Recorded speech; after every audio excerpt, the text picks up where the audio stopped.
Hello friends, आपको class 10th के electric current का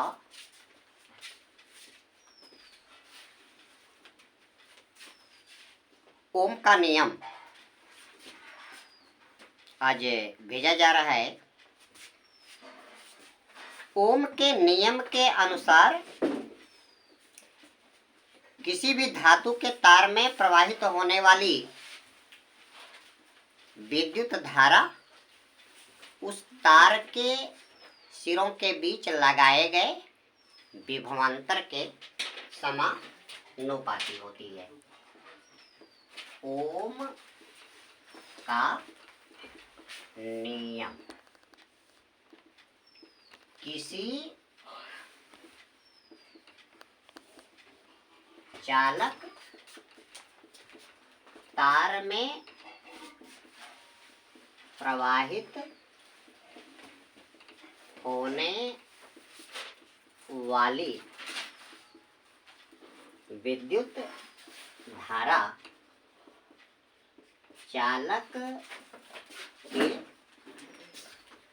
सिरों ओम का नियम किसी चालक तार में प्रवाहित होने वाली विद्युत धारा चालक के सिरों पर लगाए गए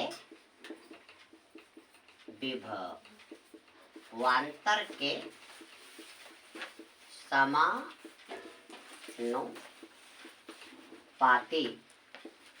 होती है। In an electric conductor, the passing current is directly proportional to potential difference applied its both end. तो अगर विभवांतर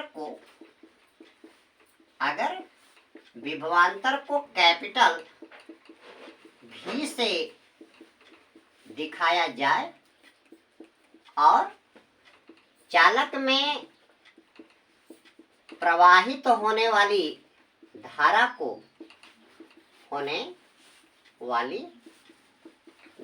को कैपिटल आई से दिखाया जाए तो ओम के नियम के अनुसार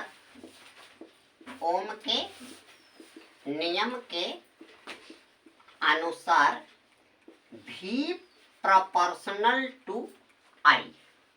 अब हम यहाँ पे प्रोपोर्शनल को क्या करेंगे, इक्वल में कन्वर्ट करेंगे और एक कांस्टेंट देंगे कैपिटल आर और इनटू आई, तो भी इक्वल टू आर आई हो जाएगा। जहां पे भी बटे आई इक्वल टू आर,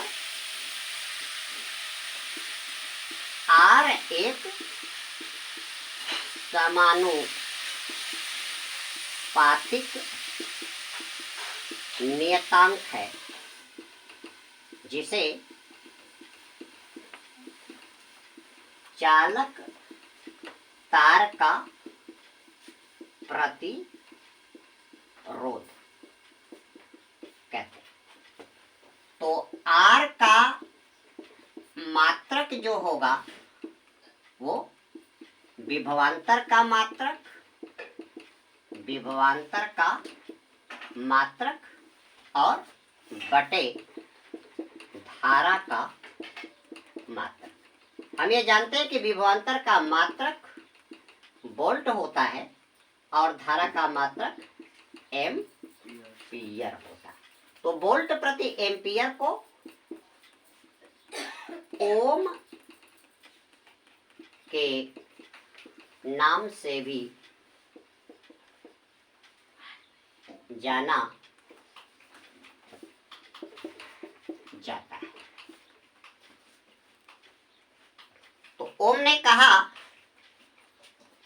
कि यदि किसी चालक की भौतिक स्थितियां, जैसे चालक तार की लंबाई, चालक तार का अनुप्रस्थ परिच्छेद क्षेत्रफल क्रॉस सेक्शनल एरिया, चालक तार का ताप और चालक तार के ऊपर लगने वाले वायुमंडलीय दाब अगर ये नियत बने रहें तो चालक में बहने वाली धारा का मान चालक के सिरों पे लगाए गए विभवांतर के समानुपाती होती है। अगर हम एक ग्राफ खींचें, ये आपकी एक्स एक्सिस और ये वाई एक्सिस, एक्स एक्सिस पे हम धारा ले लें और वाई एक्सिस पे विभवांतर या कैपिटल भी ले लें, तो क्या देखेंगे, जैसे जैसे चालक में धारा का मान बढ़ेगा वैसे वैसे वोल्टेज का भी मान बढ़ता जाएगा और एक ये आपकी स्ट्रेट लाइन आएगी जो वोल्टेज धारा ग्राफ कहलाएगी। ठीक है, ये रेखा एक्स एक्स के साथ थीटा कोण बनाती है। अगर हम किसी विशेष धारा के मान पे, किसी विशेष पॉइंट पे, इस रेखा के किसी विशेष पॉइंट से हम एक्स एक्सिस और वाई एक्सिस पे परपेंडिकुलर खींच दें तो यहाँ पे आपका tan थीटा इक्वल टू लंब बटे आधार होता है और लंब के रूप में आपका क्या दे रहा है, वोल्टेज दे रहा है और आधार के रूप में क्या दे रहा है, धारा दे रहा है। तो tan थीटा इक्वल टू ये आपका v बटे आई हो जाएगा और tan theta equal to v बटे आई इक्वल टू आर, यानी कि tan थीटा का मान प्रतिरोध के मान के क्या होगा, बराबर होगा। तो बच्चों अब हम लोग परिपथ में धारा का मान कभी कभी क्या होता है, घटाना होता है, कभी कभी बढ़ाना होता है, वोल्टेज के मान को घटाना होता है, वोल्टेज के मान को बढ़ाना होता है। तो हम कई प्रतिरोधों को जोड़ करके वांछित मान का धारा, वांछित मान का वोल्टेज प्राप्त कर लेते हैं। इसलिए हम कई प्रतिरोधों को एक दूसरे के साथ संयोजित करते हैं और प्रतिरोधों का जो संयोजन होता है, कॉम्बिनेशन ऑफ रेसिस्टेंस, ये क्या होता है, दो तरह का होता है। प्रतिरोधों का संयोजन यानी कॉम्बिनेशन ऑफ रेसिस्टेंस, प्रतिरोधों का संयोजन, प्रतिरोधों का संयोजन इंग्लिश में बोलेंगे कॉम्बिनेशंस ऑफ रेसिस्टेंस। आप जानते हैं कि प्रतिरोध का संकेत इस तरह से दिखाते हैं जिसके ऊपर हम R और प्रतिरोध का मान और प्रतिरोध का जो मात्रक होता है वह ओम में आता है और ओम को हम ग्रीक भाषा के संकेत ओमेगा के द्वारा, ये संकेत आपका क्या है, ओमेगा, जिसे आप क्या कहेंगे, ओम। अब प्रतिरोधों को जब आप सीरीज क्रम में जोड़ेंगे, मान लीजिए ये आपका प्रतिरोध नंबर 1 जिसको संकेत आप R1 से देंगे और ये आपका दूसरा प्रतिरोध जिसका संकेत R2 देंगे और ये प्रतिरोध नंबर 3। ठीक है, ये प्रतिरोध नंबर 1 का पहला सिरा है, ये प्रतिरोध नंबर 1 का दूसरा सिरा है, ये प्रतिरोध नंबर R2 का पहला सिरा है और ये दूसरे प्रतिरोध का दूसरा सिरा है, ये अगले प्रतिरोध का पहला सिरा है और ये दूसरा सिरा है। हम प्रतिरोधों को दो क्रम में जोड़ेंगे, एक होता है श्रेणी क्रम संयोजन, सीरीज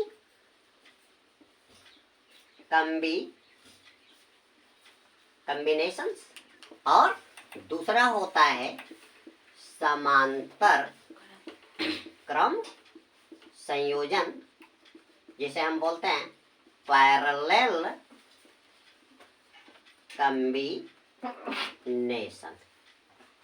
सीरीज में आप क्या करेंगे, पहले प्रतिरोध के दूसरे दूसरे सिरे को दूसरे प्रतिरोध के पहले सिरे के साथ जोड़ देंगे और दूसरे प्रतिरोध के दूसरे सिरे को तीसरे प्रतिरोध के पहले सिरे के साथ जोड़ देंगे और आप क्या करेंगे, परिपथ में एक क्या कर देंगे, ऊर्जा का स्रोत जिसको आप सेल या बैटरी के साथ क्या कर देंगे, जोड़ देंगे। अब इस बैटरी के दूसरे सिरे को आप क्या करेंगे, ये आपका प्लस हो गया और ये आपका minus, plus minus plus minus, ये आप जोड़ देंगे और इसी परिपथ में आप क्या करेंगे, श्रेणी क्रम में एक क्या जोड़ देंगे, अमीटर जोड़ देंगे। ये आपका मीटर है, ये आपकी क्या है, बैटरी है और इसी में आप एक क्या लगा देंगे, एक कुंजी लगा देंगे। कुंजी को चालू करके, ठीक है, ऑन करने के बाद परिपथ में धारा का प्रवाह कराया जाता है और कुंजी को ऑफ कर देने के बाद परिपथ में धारा का प्रवाह बंद कर दिया जाता है। तो हम ये जानते हैं कि श्रेणी क्रम में सभी प्रतिरोधों में धारा का मान बराबर होता है। मुख्य बातें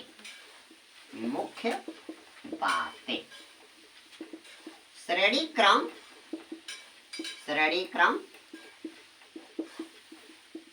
संयोजन में सभी प्रतिरोधों में धारा का मान बराबर होता है। ठीक है, तो आप ये देख सकते हैं कि यदि ये बैटरी आपकी आई धारा, ध्यान दीजिएगा, यदि ये बैटरी आपकी आई धारा दे रही है तो पहले प्रतिरोध में धारा कितनी जाएगी, आई जाएगी। दूसरे प्रतिरोध में धारा कितनी जाएगी, आई जाएगी। तीसरे प्रतिरोध में धारा आपकी आई जाएगी। ठीक है, क्योंकि श्रेणी क्रम संयोजन में सभी प्रतिरोधों में धारा का मान बराबर होता है।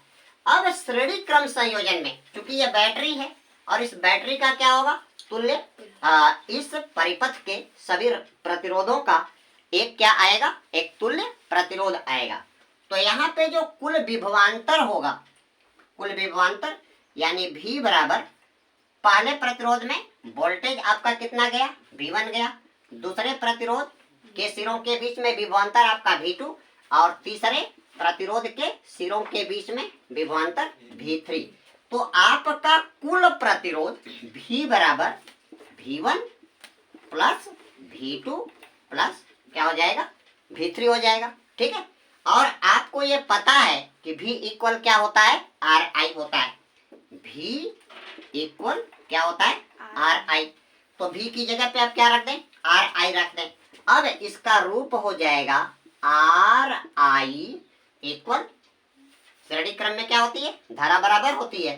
तो V1 बराबर हो जाएगा R1I, V2 बराबर हो जाएगा R2I और V3 बराबर क्या हो जाएगा, R3I हो जाएगा। अब यहाँ से आप क्या करें, दोनों पक्षों से I कॉमन निकाल दें। तो I इधर कॉमन निकल गया तो ये आपका हो गया R1 प्लस R2 प्लस क्या हो गया, R3। और दोनों पक्षों से आप क्या करिए, I कैंसिल करा दीजिए। तो ये आपका R आ गया, R equal to R1 plus R2 plus R3। ये आपका